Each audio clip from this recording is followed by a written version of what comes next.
पुरानी डायरी में छिपा है एक रहस्य जो किसी की जान भी ले सकता है। आरजे कीर्ति। नमस्कार दोस्तों, ये कहानी है ऐसे गांव की जो बाहर से तो शांत लगता है पर अंदर वहाँ दहशत पलती है। आज रात आप और मैं मिलकर उतरेंगे पोर्डिंग उस गलियों में जहाँ सच हवा भी डर से कांपती है। आरव एक युवा पत्रकार एक दिन अपने मेल में एक अज्ञात चिट्ठी पाता है। अगर सच जानना है तो पोर्डिंग आओ अकेले। उसका जिज्ञासु मन उसे ले जाता है उसी गांव की ओर और जैसे ही वह गांव की सीमा में पहुंचता है वहां हवा का रुख बदल जाता है। हुक हवेली की दीवारों में बंद है किसी की आखिरी चीख। गांव के लोग आरव से बात करने से कतराते हैं, लेकिन एक बूढ़ी औरत उससे कहती है उस हवेली में मत जाना, वो जिंदा निगल जाती है। रात को आरव वहीं करता है, हवेली में घुस जाता है। दरवाजा चरमराता और खुलते ही उसके सामने एक पुराना हॉल और एक टेबल पर रखी है एक डायरी। डायरी में पहली लाइन, घंटी जब आखिरी बार बजी थी वो मेरी चीख थी। किसी की मौत से पहले लिखा आखिरी खत। डायरी में एक पेज से लिपटी हुई चिट्ठी मिलती है। दिनांक 12 जून 1965। अगर मैं जिंदा ना रहूं तो ये खत पुलिस तक पहुंचाना। वो लौट आया है और इस बार कोई नहीं बचेगा। आरव सोच में पड़ जाता है, कौन है ये वो और क्यों हर बात 12 जून से जुड़ी है। हुक जब घड़ी 3 बजाती है कोई दस्तक देता है। रात के 3 बजे हवेली के दरवाजे पर दस्तक होती है। आरव दरवाज़ा खोलता है, कोई नहीं पर जमीन पर एक लाल रुमाल पड़ा है। लिखा है रुको मत, पीछे देखो मत। समय हवेली की छत से एक धीमी सी हंसी गूंजती है। इस झील में जो डूबा वो लौटकर कभी नहीं आया। गांव के किनारे है मौन सरोवर। गांव वाले मानते हैं कि ये झील श्रापित है। आरव वहां जाता है। जैसे ही वो झील के किनारे बैठती है पानी में एक लड़की की हंसी गूंजती है। आरव इधर उधर देखता है, कोई नहीं, लेकिन पानी की सतह पर एक परछाई है।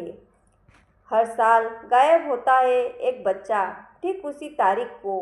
गांव में हर साल 12 जून को एक बच्चा लापता हो जाता है। पिछले साल नमन नाम का लड़का गया था और आज तक उसका कोई सुराग नहीं मिला।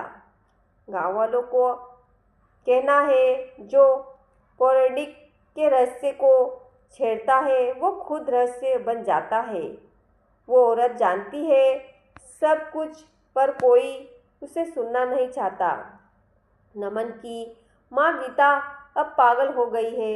वो एक ही बात दोहराती रहती है, घंटी बजेगी, खून बहेगा, वो आएगा, वो आएगा। और आरव को एक पुरानी जली हुई तस्वीर देती है उसी हवेली की जिसकी खिड़की में एक लड़की की परछाई दिखती। तस्वीर के जलते ही असली कहानी सामने आने लगती है। आरव जैसे ही तस्वीर को हाथ में लेता है वो अपने आप आंख पकड़ लेती है। तस्वीर के जलते ही हवा भारी हो जाती है और हवेली की घड़ी जो सालों से बंद थी चल पड़ती है। सिर्फ 1 मिनट। 3 बजे।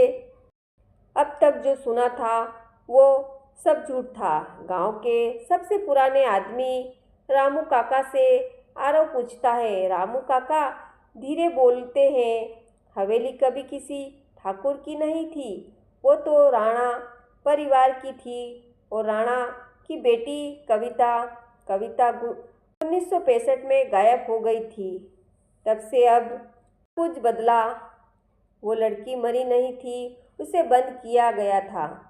आरव हवेली के फर्श के नीचे एक गुप्त संदूक खोजता है। उसमें कविता की डायरी मिलती है। आखिरी पन्ने में लिखा है, पापा ने मुझे इसी तहखाने में बंद कर दिया क्योंकि मैंने वो देख लिया था जो कभी नहीं चाहिए था। बंद कमरे में आती वो आवाज़, क्या कोई अब भी जिंदा है? आरव हवेली में अब उस खाने तक पहुंचता है जहां से हर रात सांकलों की आवाज़ आती है। वो धीरे धीरे दरवाज़ा खोलता है और पाता है वहाँ दीवार पर किसी ने नाखूनों से लिखा है, मुझे बाहर निकालो। आधी रात को हवेली से गूंज उठी लड़की की चीख। रात को तेज चीख सुनकर गांव वाले डर जाते हैं। आरव रिकॉर्ड लेकर हवेली की तरफ दौड़ता है। हवा की सन्नाहट के बीच एक धुंधली छाया दिखाई देती है जो घड़ी सालों से रुकी थी। वो अचानक चल पड़ी। ठीक 3 बजे हवेली की दीवार पर टंगी पुरानी घड़ी जो सालों से बंद थी अब हर रात 3 बजे खुद चलने लगती है और फिर रुक जाती है। ठीक उसी वक्त आरव को वो चेहरा फिर दिखता है। वो सिर्फ दिखती है पर उसके होने से कमरा ठंडा पड़ जाता है। आरव कैमरे से हवेली का हर कोना रिकॉर्ड करता है लेकिन एक वीडियो में से उसे दिखता है एक लड़की सफ़ेद कपड़े में जो सामने नहीं दिखती लेकिन कैमरे में कैद हो जाती है। वो यह केवल आत्मा नहीं, यह बदलेगी आग। ठाकुर साहब गांव का जमींदार डायरी में लिखा है, पिता ने मुझे ठाकुर के हवाले कर दिया और फिर मैं लौट नहीं सकी। जहाँ एक बार आग लगी थी वही जगह अब जिंदा लगती है। आरव गांव से बाहर एक पुरानी हवेली पर जाता है। ठाकुर का खंडर वहाँ रखा में अब भी गर्मी महसूस होती है और एक काला पंख। यहाँ सिर्फ कविता नहीं और भी आत्माएं हैं जो बंद हैं। आरव को पता चलता है कविता अकेली नहीं थी, उसके साथ और लड़कियां भी जो हवेली में बंद कर दिया गया था। आत्माओं की पुकार, हर आत्मा चाहती बदला लेकिन एक आत्मा आरव को बचाना चाहती है। हवेली की एक आत्मा आरव को चेतावनी देती है, तू पीछे हट जा वरना तू भी उसी चाल में फंस जाएगा। लेकिन आरव अब पीछे नहीं हट सकता। जिस दिन पूरी सच्चाई सामने आएगी एक जान जाएगी। गांव के बुजुर्ग कहते हैं एक बार हवेली का रहस्य खुल गया तो गांव में मौत का साया फिर लौट आएगा। आरव फिर भी गांव वालों को इकट्ठा करके सच्चाई बताता है। हवेली में एक दरवाज़ा ऐसा है जो खुलते ही सब खत्म हो सकता है।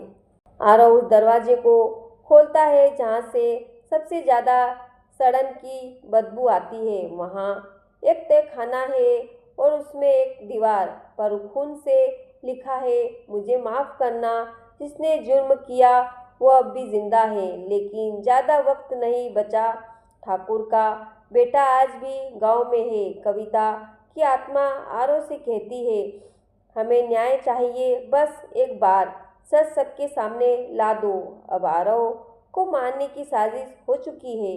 गांव का एक आदमी जिसे आरव ने भरोसे में लिया था उसे हवेली में बंद कर देता है लेकिन आत्मा अब आरव की रक्षा करती है। एक चाबी जो सबूतों तक पहुंचाती है आग में छिपी है। हवेली के पीछे जलती लकड़ियों में आरव को एक पुराना डिब्बा मिलता है। उसमें चाबी, तस्वीरें और ठाकुर का इकबाल की खत। अब हवेली को मुक्त करना है, आत्माओं को विदा देना है। आरव सबूत लेकर पुलिस को बुलाता है। गांव वालों पहली बार सच्चाई सुनते हैं। हवेली में हवन किया जाता है और आत्माओं को अंतिम मुक्ति मिलती है। पौर्णिक की सुबह जहाँ डर था अब वहाँ शांति है लेकिन एक कोना अब भी अधूरा है। गांव में पहली बार सुबह की धूप हवेली की दीवारों तक पहुंचती है लेकिन हवेली की एक खिड़की आज भी बंद है और वहां कोई फिर से झांकता दिखता है। अगर आपको इसका भाग 2 देखना हो तो कमेंट करें। मिलते हैं अगले भाग में। धन्यवाद।